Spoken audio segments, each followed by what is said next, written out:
हर हर महादेव। क्या आप लोग जानते हैं, एक शिव भक्त ने, भगवान शिव के भक्त ने भगवान शिव को मारने की कोशिश की थी। जो आज मैं सुनाने वाली हूँ यह बहुत ही अजीब सी कहानी है, तो चलिए सुनते हैं। बहुत समय पहले एक भस्मासुर नाम का राक्षस था और वह भगवान शिव का बहुत बड़ा भक्त था और उसने बहुत कठिन तपस्या की थी।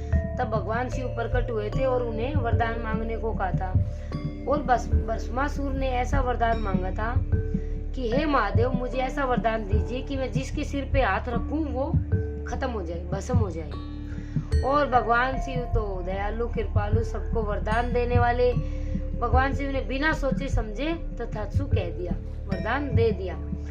और भस्मासुर ने सोचा, अगर मुझे यह शक्ति मिली है, यह वरदान मिला है, तो मैं क्यों यह शक्ति भगवान शिव के ऊपर ही आजमा कर देखूं।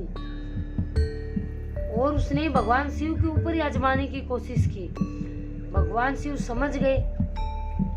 तो भगवान शिव, जैसे ही उसने भगवान शिव पे आजमाने की कोशिश की तो भगवान शिव समझ गए और भगवान शिव उधर से चले गए। भगवान शिव चले गए सभी देवताओं के पास, उधर जाके सभी देवताओं को बोला। और फिर क्या किया, भगवान विष्णु ने भगवान शिव की हेल्प करने के लिए, रक्षा करने के लिए भगवान विष्णु ने एक रूप धारण किया। वो रूप क्या था, मोहिनी रूप, स्त्री का रूप धारण किया, उसको वो करने के लिए, लुभाने के लिए।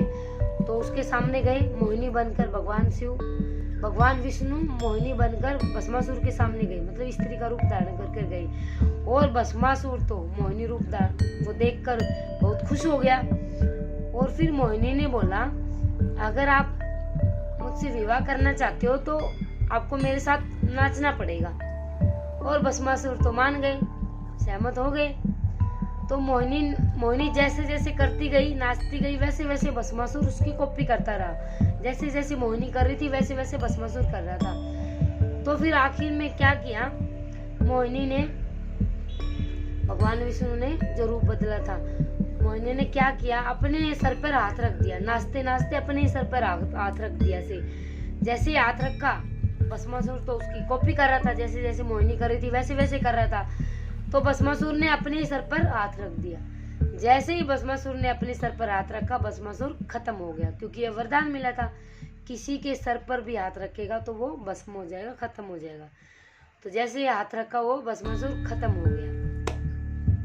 तो गलत फायदा उठाया उसने शक्ति का। तो यह कहानी हमें शिक्षा देती है, शक्ति और वरदान का गलत उपयोग, मतलब दुरुपयोग, हमेशा विनाश का कारण बनता है। तो इस तरह से पूरी होती है यह कथा। ऐसे ही भगवान शिव की अगली कथा में फिर से मिलते हैं। तब तक के लिए हर हर महादेव, श्री शिवाय नमस्तुभ्यं, जय भोलेनाथ।